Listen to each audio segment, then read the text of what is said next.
AC through pure capacitance. Let a pure capacitor having a capacitance of C Faraday is connected across a AC supply whose voltage is given by V is equal to Vm sin omega t. Let because of this supply voltage, current through the capacitor is I. Here small v and small I are the instantaneous value of voltage and current respectively. Here instantaneous value of voltage V is equal to Vm sin omega t. Let this one is equation number 1. Let Q is the charge on the plate of capacitor at any instant of the time. So Q is equal to C into V. So it is equal to C into Vm sin omega t.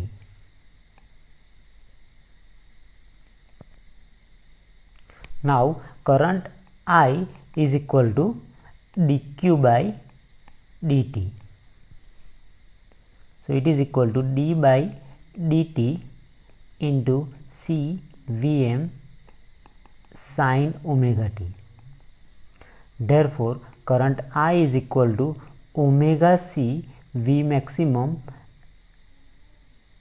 into cos omega t, because here C and Vm are the constant and differentiation of sin omega t is cos omega t into omega.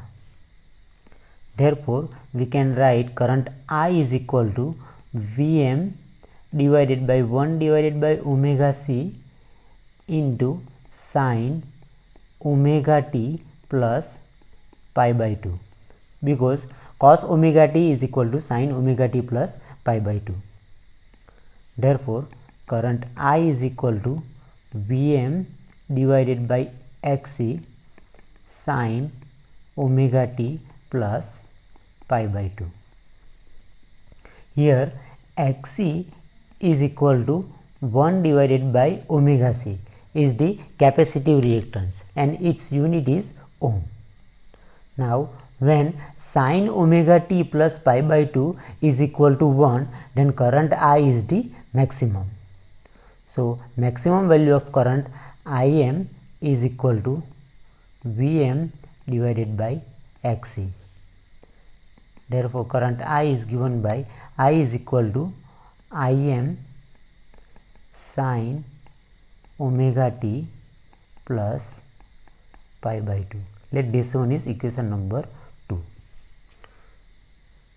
So if we apply a AC supply having voltage V is equal to Vm sin omega t across a pure capacitor, then current through capacitor is given by Im sin omega t plus pi by 2. So phase difference between voltage and current is pi by 2 and current lead the voltage by an angle pi by 2. So in purely capacitive circuit, current lead the voltage by an angle pi by 2. So angle between voltage and current is pi by 2. So power factor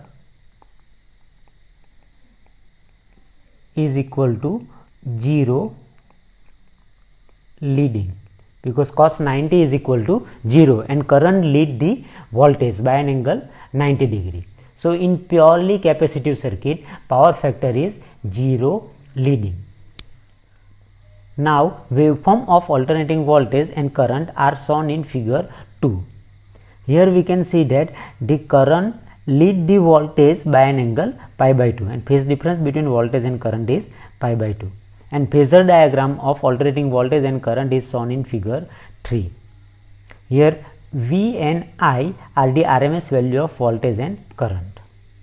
Now instantaneous power in purely capacitive circuit. Instantaneous power P is equal to product of instantaneous voltage and instantaneous current. Now V is equal to Vm sin omega t and I is equal to Im sin omega t plus pi by 2. Therefore power P is equal to Vm Im sin omega t cos omega t, because sin omega t plus pi by 2 is equal to cos omega t. Now multiply this equation by 2 and divide by 2. We get power P is equal to Vm Im by 2 into sine 2 omega t, because 2 times sine omega t cos omega t is equal to sine 2 omega t. So power in purely capacitive circuit is given by Vm Im by 2 sine 2 omega t, and power over a one complex cycle in purely capacitive circuit is P is equal to 0, because average value of sine 2 omega t over a one complex cycle is 0, and waveform of power is shown in figure 4. Here we can see that during the period 0 to pi by 2 power is positive, because both voltage and current are positive, so product is positive. During the period pi by 2 to pi, voltage is positive and current is negative, so product is negative, hence power is negative. Similarly, during the period pi to 3 pi by 2, both voltage and current are negative, so product is positive, hence power is positive. Similarly, from 3 pi by 2 to 2 pi, current is positive and power is negative, so product is negative, hence power is negative. So this is about the purely capacitive circuit. In purely capacitive circuit, current lead the voltage by an angle pi by 2, and phase difference between voltage and current is pi by 2, and power factor is 0 leading. And power in purely capacitive circuit is given by Vm Im by 2 sine 2 omega t, and power over a one complex cycle in purely capacitive circuit is 0.